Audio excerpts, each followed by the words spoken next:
I'm guessing that it's been a while since you last had a passing thought about the movie Avatar. What you've got to remember is that this was once the highest grossing movie in the history of the world, and that was just 9 years ago. So, what's going on here? Why is this once massively popular movie so easy to stop caring about? So, the story goes that some colonizers enter a tribal land looking for resources, one of whom falls in love with one of the natives, but his people still want those resources, even if it means destroying the people and the land, so he switches sides to fight for the tribe and ends up saving the day. Avatar was developed with, at the time, cutting-edge motion capture technology. With an original story and an expensive price tag, it was seen as a huge risk. But those fears were laid to rest when it made an avalanche of money and won a bunch of awards. And then what? I find myself asking. What came after that? The parodies and pop culture references kind of stopped. So the first area I want to explore, the first of Avatar's laundry list of weaknesses that contribute to its forgettability, is none other than the art of sound. When I consider Avatar's legacy, or lack thereof, I start to think of Star Wars and the cultural impact it had upon premiering in 1977.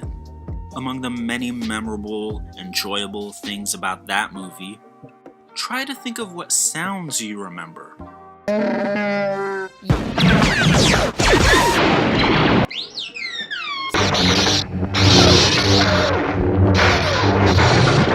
But when it comes to Avatar, my mind draws a blank. I mean, when Jake Sully touches one of the plants, it makes like a thwunk sound. But that's really stretching it. I mean, think about that. James Cameron transports us to a distant moon in a different galaxy, and there are no distinctive sounds from it that stick to our brain. I've found that this goes for the musical score as well. It seems content with doing just enough to convey a mood, rather than offering more characteristic musical pieces. Films are not just a visual medium. They're not paintings. Film is, more accurately, an audio-visual medium. Avatar is so concerned with providing a visual experience that it forgets to create a sonic experience as well. But what about the idea that Avatar was going for something different, and that it could therefore be judged by a different set of rules? This is what one critic argues in his defense of Avatar. I'll leave a link to his review in the description. He says you can't grade a film's story the way you would grade the story of a play or a novel. He goes on to describe cinema as our most experiential art form.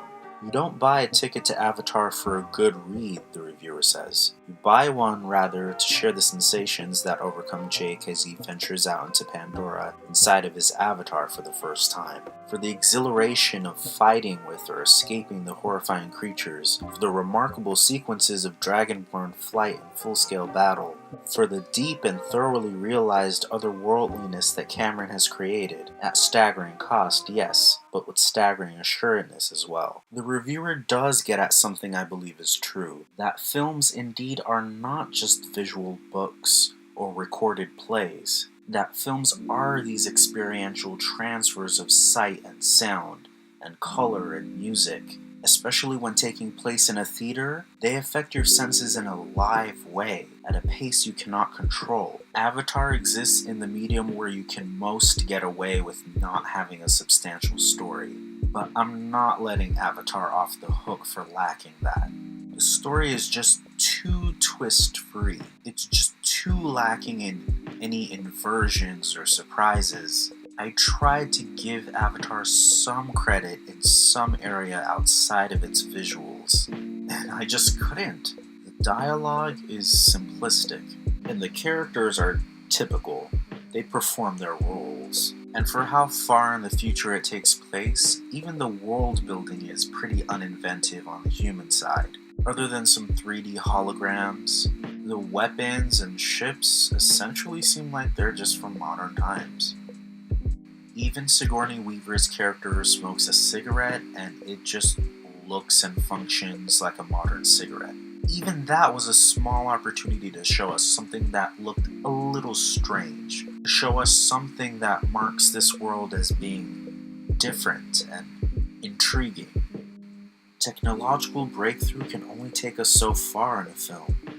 In every other sense, it's like Avatar is trying to be forgotten. But remember, there are sequels planned, and those sequels will have to do better. Better in character and world building and story, and I hope they do. It'll be their only shot at being remembered.